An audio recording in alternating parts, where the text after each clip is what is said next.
Former Lakers Christian Wood at Maxwell Lewis yan ang ating pag-uusapan. Final seconds.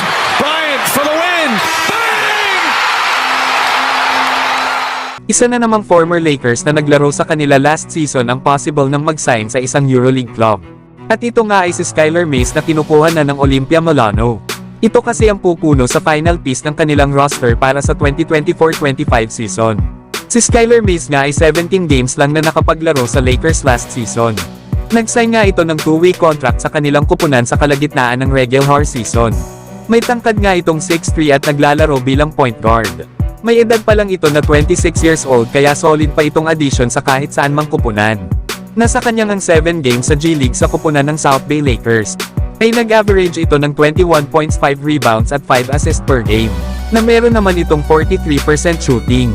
Solid nga itong sharpshooter, defender at playmaker. Kaya walang duda na isa rin ito sa magiging mga elite player sa EuroLeague next season kapag nagkataon. Samantalang Los Angeles Lakers, kailangan pa ba daw na i-prioritize ang pag-trade kana Brandon Ingram at Jeremy Grant ngayong summer?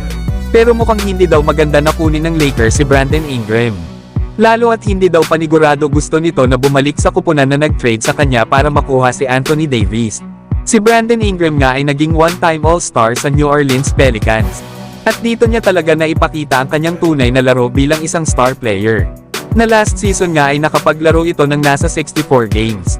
At nag-average naman ito ng 20 points, 5 rebounds at 5 assists per game. Sa ngayon kasi ay eligible na si Brandon Ingram sa 4-year deal na nagkakahalaga ng nasa $208 million. At ito nga sana ang gusto ni Ingram para sa Pelicans. Kaya malalaman pa kung magkakasundo ba ang kampo ni Brandon Ingram at ang New Orleans Pelicans ngayong off-season. Habang itong si Jeremy Grant ay solid daw ito sa Lakers. Isang 6'8" na forward na isang two-way player.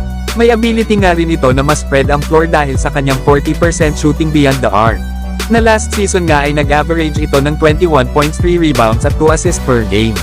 Okay naman daw sana ito na kunin ng Lakers via trade. Pero hindi daw worth it na ibigay ng Los Angeles Lakers ang dalawa nilang future first round pick. Pero kayo mga idol, ano ang masasabi nyo dito? Samantalang Christian Wood magbabalik daw next season na meron pa itong kasamang pagbabanta. Ito nga ang naging mensahe ni Christian Wood sa kanyang IG story. Alam naman natin na hindi ito nakapaglaro sa playoff sa first round series nila laban sa Denver Nuggets. Lalo at nagkaroon ito ng knee injury. Hindi nga naging maganda masyado ang unang season nito sa Lakers. Dahil noong naglalaro pa siya sa Dallas Mavericks ay meron itong average na 16 points at 7 rebounds per game. Pero last season sa Los Angeles Lakers ay bumaba ito sa 7 points at 5 rebounds per game. Inaasahan naman na babawi ito next season lalo at malaki ang magiging papel niya sa Lakers para maging kapartner ni Anthony Davis. Pero andyan pa nga si Jackson Hayes na makakaagawan niya sa playing time. Kaya kailangan ipakita at patunayan ni Christian Wood next season na isa pa rin siya sa mga maaasahang sentro sa NBA. Samantalang Maxwell Lewis ang pang-40 pick ng Lakers noong 2023 NBA Draft. Ay mabibigyan naman ito ng pagkakataon ngayong season katulad ni Max Christie na ipakita ang kanilang tunay na laro. Lalo at kilala itong si Maxwell Lewis na traditional na two-way wing na may tangkad na 6'7".